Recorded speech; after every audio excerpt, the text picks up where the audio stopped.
today's service. In today's chapel, we will hear two senior speeches, and afterward, Mr. Kraft will share a message. First, we will have Ivan Tulupov. Ivan has been a student at St. Stephen's for 6 years, been on the varsity football team for 4, in the math club, and served as the senior class president. Please welcome Ivan.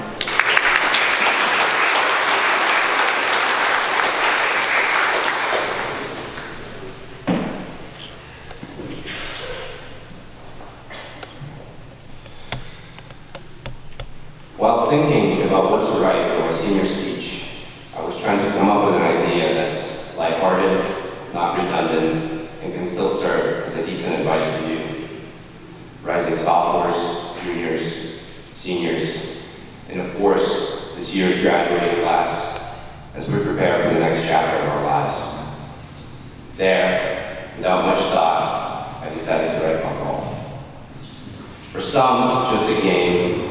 For others, a lifestyle. And for those like me, something they never expected to become addicted to. Over the past couple of years, I've developed a passion for golf. And now, with a little bit of experience, I can for sure say it is frustrating.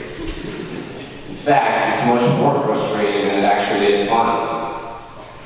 Those of you who haven't yet experienced this beautiful game might be asking yourself, then why did I seem late? And to be honest, I'm not sure. I guess the feeling of hitting a good or even a decent shot a few times per round overpowers all of the frustration and keeps you coming back for more. Again, it's addicting.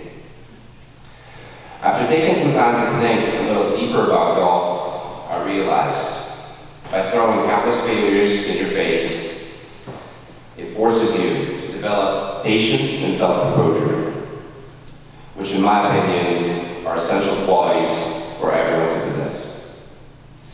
One of the reasons golf is so frustrating is because it literally takes years to become decent at it. For personal experience, it takes about 6 months to a year to just having those tiny bursts of fun on the course. Prior to that, you go to play knowing that you're probably going to top, shank, or slice the ball in almost every shot. And even if you somehow do get the ball in the green at a reasonable amount of strokes, you know that it will take you at least 3 putts to finish the hole, leaving you with a triple bogey and no confidence or desire to continue playing around. However, for some unknown reason, you continue going for the next 4 hours and come back the next weekend to fail again. After a while, you start noticing improvements, and the next thing you know, you're setting new personal records every time you play, and there's more enjoyment involved, which ultimately makes the game even more addicting. I think a similar strategy should be applied to our everyday lives. Whether when we take on new challenges or struggle to reach our goals, always remember, it takes time and consistency to start seeing success. And yes, it may be frustrating to endlessly get bad test grades, underperform in sports, or simply fail to stick with your day-to-day routine. But be patient and consistently practice the things you struggle with. And before you know it, you will start hitting great shots and having fun with something you thought you'd fail at.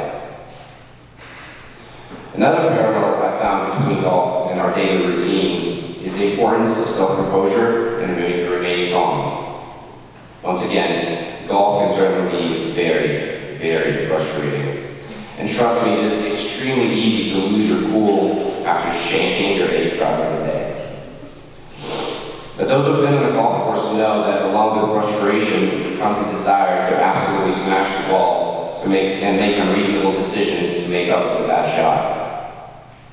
And to no surprise, that bad shot ends up being even worse than the one that got you there in the first place. To dig yourself out of that hole, you have to keep your cool, reevaluate the situation, and make a smart decision on what club to hit in order to have a chance of scoring decently on that hole.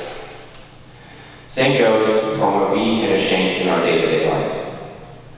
When something goes wrong, we easily get frustrated and make impulsive decisions which we oftentimes end up regretting. However, golf teaches you how to keep your cool despite facing adversity. Although there are certain situations where you break a club or life throws something devastating in your way, where remaining calm is just impossible. Then, you need to realize how important it is to not make any impulsive decisions and wait for some time to think thoroughly about the problem and avoid putting yourself in a situation that you will regret. After all, I'm not Alex Long, and it's your decision on whether you want to take my advice on golf. However, I can say with confidence that it has a lot of parallels with life, and can certainly help you develop a few useful qualities. So my advice is, whether it's golf or not, find one, or look deeper into your passions. Maybe you will also find some parallels that will help you succeed in high school or college. And now, I'd like to thank some of my caddies that have helped me throughout my time here. First and foremost, I'd like to thank my parents for everything you guys have taught me and for providing me with countless opportunities to become the best version of myself. I would not be standing here without you today. I love you. I'd like to thank Ava for becoming my best friend in the past few months and for always being there for me during my ups and downs. I could not ask for a better girlfriend to have by my side. I love you. And finally, I would like to thank all my friends, teachers, coaches, and staff here at St. Stephen's. You guys truly are the best at what you do. Special shout out to Ms. Bulletin for making hard math seem easy. To Mr. Grady for dealing with our AP photo class every morning. To Mr. Whelan and Mr. Bard for sort of being the campus gurus. You guys are some of the wisest people out there. To Mrs. Santa Maria for telling everyone about their golden oranges. And finally, to Mr. Johnson for being one of the most genuine teachers I've ever had. I'll also go